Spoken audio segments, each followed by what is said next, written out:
नमस्कार। आचरण के साथ मैं हूं टीएन मनीष। हाजिर हूं आज का मुद्दा लेकर। आज हम बात करेंगे बिहार के सियासी रण में बीजेपी की दलित वोट रणनीति की, जिसमें बाबा साहेब अंबेडकर का नाम सबसे आगे है। पीएम मोदी ने सिवान में लालू यादव और आरजेडी पर तीखा तंज कस दिया। साथ ही गांधी बनाम अंबेडकर की बहस भी छिड़ी हुई है। क्या है ये पूरा मामला, अगले 8 मिनट में समझिए, तो बने रहिए मेरे साथ।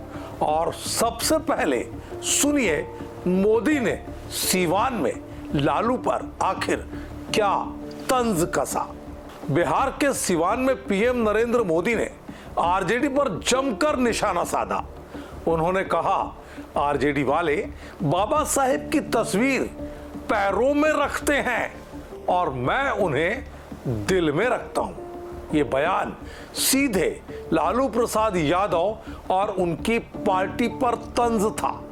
मोदी ने यह भी कहा कि बिहार में पोस्टर लगे हैं जिनमें लिखा है कि बाबा साहब का अपमान करने वाले माफी मांगे, लेकिन आरजेडी माफी नहीं मांगेगी। क्यों?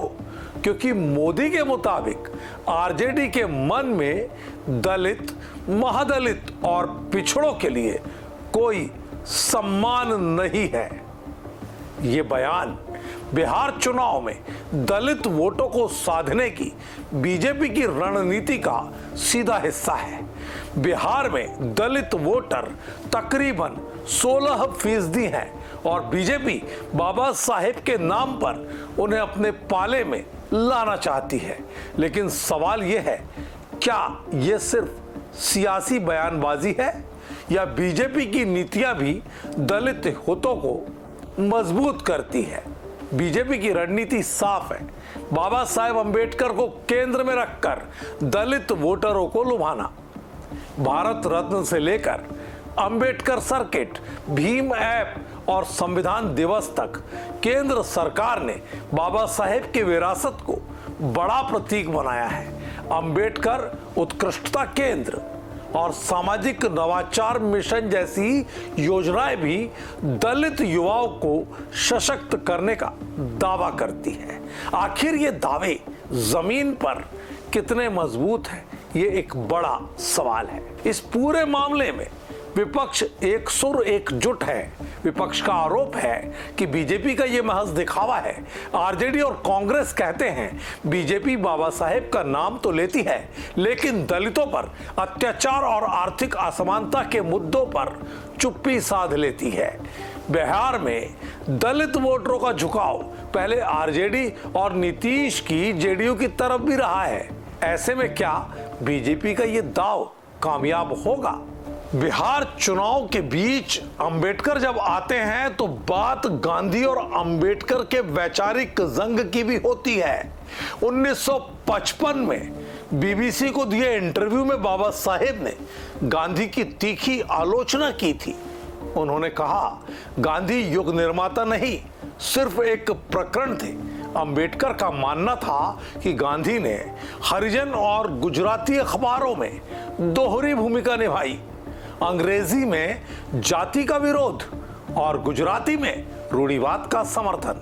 अंबेडकर ने गांधी के हरिजन शब्द को संरक्षणवादी करार दिया था और पृथक निर्वाचिका का खुलकर समर्थन किया, जिसका गांधी ने पूना पैक्ट में विरोध किया। लेकिन दोनों में कुछ समानताएं भी थी। दोनों ने हिंसा और साम्यवाद को नकारा और सामाजिक न्याय पर जोर दिया। गांधी का सर्वोदय, अंबेडकर का बहुजन हिताय एक ही थे। कांग्रेस आज गांधी को आदर्श मानती है, लेकिन अंबेडकर की विरासत को भी अपनाने की कोशिश करती है। सवाल यह है, क्या गांधी और अंबेडकर के विचारों को एक साथ जोड़ा जा सकता है? कांग्रेस की रीति और नीति में किस तरह का अंतर रहा है, ये पीछे सभी ने देखा है। ऐसे में कांग्रेस का गांधीवाद और अंबेडकरवाद दोनों में कितनी हकीकत है, कितनी सियासत, ये देखना बाकी रह जाता है। तो दोस्तों, बिहार का सियासी रण गर्म है। बीजेपी बाबा साहेब के सहारे दलित वोट साधने में जुटी है, तो आरजेडी और कांग्रेस अपने तरीके से जवाब दे रहे हैं।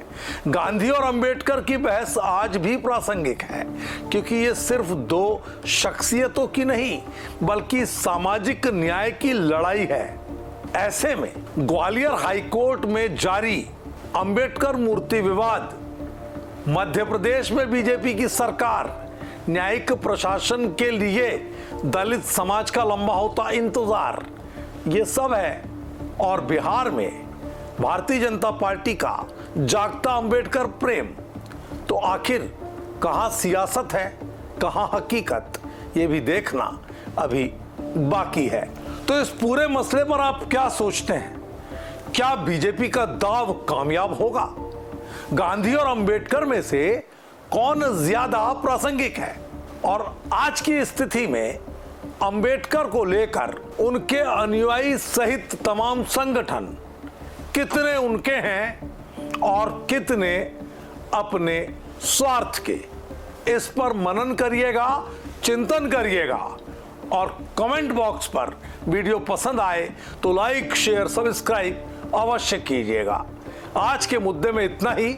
मुझे दीजिए इजाजत। नमस्कार। देश दुनिया की सभी खबरें देखने के लिए जुड़े रहिए आचरण न्यूज से। आचरण न्यूज, हर कदम आपके साथ।